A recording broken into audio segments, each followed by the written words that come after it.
2 Samuel, chapter 11. David and Bathsheba. In the spring, at the time when kings go off to war, David sent Joab out with the king's men and the whole Israelite army. They destroyed the Ammonites and besieged Rabbah, but David remained in Jerusalem. One evening David got up from his bed and walked around on the roof of the palace. From the roof he saw a woman bathing. The woman was very beautiful, and David sent someone to find out about her. The man said, "Isn't that Bathsheba, the daughter of Eliam, and the wife of Uriah the Hittite?" Then David sent messengers to get her. She came to him, and he slept with her. She had purified herself from her uncleanness. Then she went back home. The woman conceived and sent word to David, saying, "I am pregnant." So David sent this word to Joab, "Send me Uriah the Hittite." And Joab sent him to David. When Uriah came to him, David asked him how Joab was, how the soldiers were, and how the war was going. Then David said to Uriah, "Go down to your house and wash your feet." So Uriah left the palace, and a gift from the king was sent after him. But Uriah slept at the entrance to the palace with all his master's servants and did not go down to his house. When David was told Uriah did not go home, he asked him, "Haven't you just come from a distance? Why didn't you go home?" Uriah said to David, "The ark and Israel and Judah are staying in tents, and my master Joab and my lord's men are camped in the open fields. How could I go to my house to eat and drink and lie with my wife? As surely as you live, I will not do such a thing." Then David said to him, "Stay here one more day, and tomorrow I will send you back." So Uriah remained in Jerusalem that day and the next.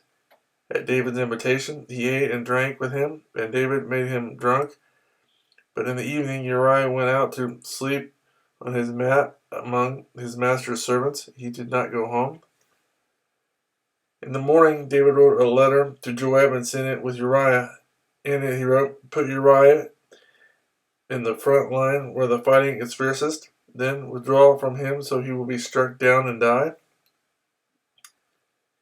So while Joab had the city under siege, he put Uriah at a place where he knew the strongest defenders were. When the men of the city came out and fought against Joab, some of the men in David's army fell. Moreover, Uriah the Hittite was dead.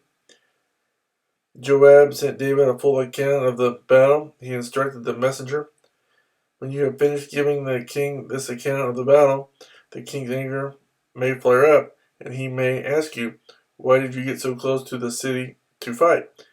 Didn't you know they would shoot arrows from the wall? Who killed Abimelech, son of Jerubbesheth? Didn't a woman throw an upper millstone on him from the wall, so that he died in Thebez? Why did you get so close to the wall?' If he asks you this, then say to him, 'Also your servant Uriah the Hittite is dead.'" The messenger set out, and when he arrived he told David everything Joab had sent him to say. The messenger said to David, "The men overpowered us and came out against us in the open, but we drove them back to the entrance to the city gate. Then the archers shot arrows at your servants from the wall, and some of the king's men died. Moreover, your servant Uriah the Hittite is dead." David told the messenger, "Say this to Joab, don't let this upset you. The sword devours one as well as another. Press the attack against the city and destroy it. Say this to encourage Joab." When Uriah's wife heard that her husband was dead, she mourned for him. After the time of mourning was over, David had her brought to his house, and she became his wife and bore him a son. But the thing David had done displeased the Lord.